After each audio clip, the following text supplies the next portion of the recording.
Sejak zaman sebelum kemerdekaan, Pulau Sumatera dihiasi dengan sistem kesultanan-kesultanan. Pada video kali ini, saya akan membahas tentang kesultanan atau kerajaan yang ada di Sumatera Timur. Tapi sebelum itu, like, comment, subscribe dulu akun ini agar kami lebih semangat berkarya ke depannya. Yang pertama ada Aceh Tamiang. Walaupun masuk ke dalam teritori Aceh, bukan Sumatera Timur, tetapi khas dari Aceh Tamiang, mereka mempunyai kerajaan Islam Melayu. Berbeda dengan kerajaan Aceh pada umumnya. Mungkin karena wilayahnya yang berbatasan langsung dengan Sumatera Timur, hal inilah yang membuat wilayah-wilayah di Tamiang memiliki kerajaan-kerajaan Melayu. Masih menjadi perdebatan dan simpang siur ada berapakah kerajaan di Tamiang, akibat kurangnya referensi atau buku-buku yang membicarakan tentang kerajaan-kerajaan Tamiang. Tetapi menurut data beberapa narasumber yang kami peroleh, bahwa kerajaan Tamiang itu ada 6. Yang pertama kerajaan Benua Raja, kerajaan Sungai Iu, kerajaan Seruai, kerajaan Karang, kerajaan Kaloi di Tamiang Hulu, dan terakhir adalah kerajaan Bendahara.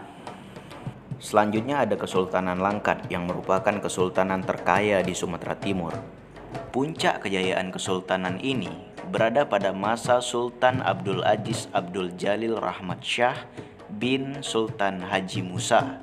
Kesultanan Langkat juga memiliki beberapa kerajaan-kerajaan kecil dan kedatukan-kedatukan yang merupakan bagian dari pemerintahan kerajaan Langkat, seperti Kejeruan Bingai, Kejeruan Stabat, Kejeruan Bahoro, Kejeruan Selesai, Kedatukan Besitang, Kedatukan Terusan Pantai Cermin, Kedatukan Hinai, Kedatukan Padang Tualang, Kedatukan Pulau Kampi, Kedatukan Seilepan, Kedatukan Salapian, Kedatukan Punggai, Kedatukan Secanggang, Kedatukan Seibingai, dan terakhir Kedatukan Salahaji. Lalu ada Kesultanan Deli. Kesultanan ini merupakan kesultanan Melayu yang didirikan pada tahun 1632 oleh Tuanku Panglima Gocah Pahlawan. Wilayah ini dulu bernama Tanah Deli dan sekarang menjadi cikal bakal kota Medan. Ada 4 kedatukan yang ada di Kesultanan Deli, di antaranya Kedatukan Sunggal, Kedatukan Senembah, Kedatukan Sukapiring, dan terakhir Kedatukan 10 Kota atau Kedatukan Hamparan Perak. Lalu setelah itu ada Kesultanan Serdang. Kesultanan ini merupakan pecahan dari Kesultanan Deli. Ketika salah satu raja dari Kesultanan Deli, yaitu Tuanku Panglima Paderap, mangkat, terjadi cekcok di dalam keluarga kerajaan. Takut terjadi perang saudara, Tuanku Umar Johan Pahlawan Alam Shah yang saat itu masih kecil, anak dari Tuanku Panglima Paderap dan Permaisuri Puan Sampali, terbuang dan mendirikan kerajaan baru yang bernama Kesultanan Serdang. Kesultanan ini berdiri pada tahun 1723 dan wilayahnya mencakup Batangkuis, Percut, Senembah, Bedagai, Araskabu, Pramunia, dan sampai ke Perbaungan.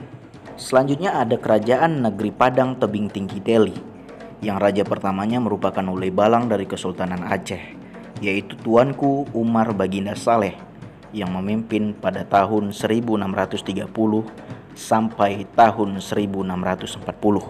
Lalu ada Kerajaan Indrapura. Kerajaan ini terletak di wilayah teritori Batubara. Tidak begitu banyak sumber-sumber yang menjelaskan tentang kerajaan ini. Tetapi yang jelas, Kerajaan Indrapura memiliki seorang mufti besar yang bernama Haji Muhammad Syekh Muhammad Zain yang fatwa-fatwanya terkenal lugas dan tegas. Lalu selanjutnya ada Kesultanan Bedagai. Raja pertama kesultanan ini adalah Tengku Ismail atau bergelar Pangeran Sulung Laut. Jejak sejarah kesultanan ini yang masih tersisa adalah Masjid Jami di Desa Pekan yang dibangun Tengku Ismail pada tahun 1882. Wilayah kesultanan ini meliputi Tanjung Beringin, Seirampah, Teluk Mengkudu, Dolok Masihul, dan Bandar Khalifah. Kedatukan Batubara. Kedatukan ini mencapai kegemilangannya pada masa pemerintahan Datuk Mat Yuda yang lahir pada 1883 dan mangkat pada tahun 1919. Bukti sejarah paling fenomenal dalam kedatukan ini adalah Istana Lima Laras yang sudah ada sejak abad ke-16 dibangun pada tahun 1907 dan selesai pada tahun 1912. Kesultanan Asahan. Kesultanan ini berdiri pada tahun 1630. Di saat Sultan Iskandar Muda, sultan terbesar dalam sejarah Nusantara, melakukan perjalanan dari Aceh ke Malaka.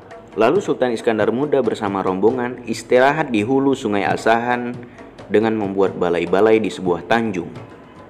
Singkat cerita, menikahlah Sultan Iskandar Muda dengan seorang putri dari kerajaan Pinang-Awan. Putri itu bernama Putri Selendang Ungu. Dari pernikahan mereka lahirlah seorang anak yang kelak akan menjadi Raja Kesultanan Asahan, yaitu Sultan Abdul Jalil Rahmat Shah. Lalu ada Kesultanan Kualuh yang berdiri pada abad 18. Kesultanan ini syarat hubungannya dengan Kesultanan Langkat dan Kesultanan Asahan.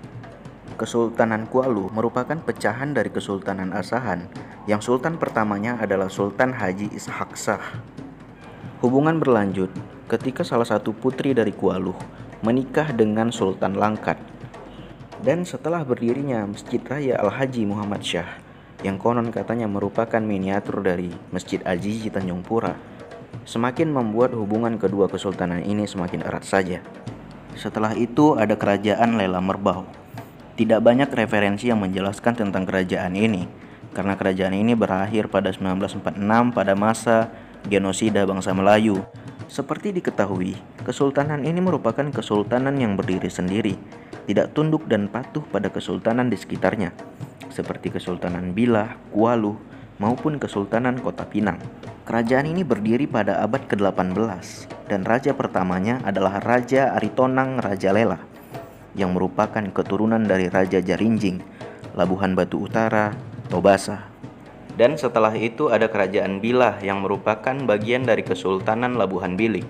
Raja pertama kerajaan ini adalah Sri Raja Tahir Indra Alam yang memerintah pada tahun 1623. Dan sultan terakhir kerajaan ini sekarang dipegang oleh Tengku Muhammad Rizwan Shah Bidar Alam yang merupakan sultan ke-10 kerajaan Bilah. Bersamaan dengan kerajaan Bilah, ada kerajaan Panai yang juga merupakan bagian dari Kesultanan Labuhan Bilik. Karena merupakan dua wilayah bagian dari Kesultanan Bilik, maka timbullah ungkapan antara Bilah dengan Panai, Pulau Sikantan di tengah-tengah, antara Ula dengan Perangai, disitulah badan kena fitnah.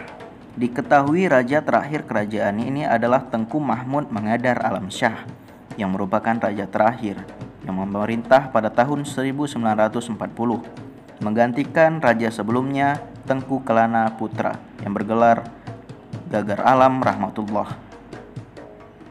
Oke, segitu dulu penjelasan kita tentang kesultanan-kesultanan yang ada di Sumatera Timur sebelum kemerdekaan Republik Indonesia. Jika ada data, bukti, atau referensi yang kurang tepat, mohon diperbaiki di komentar. Semoga video ini bermanfaat. Assalamualaikum warahmatullahi wabarakatuh.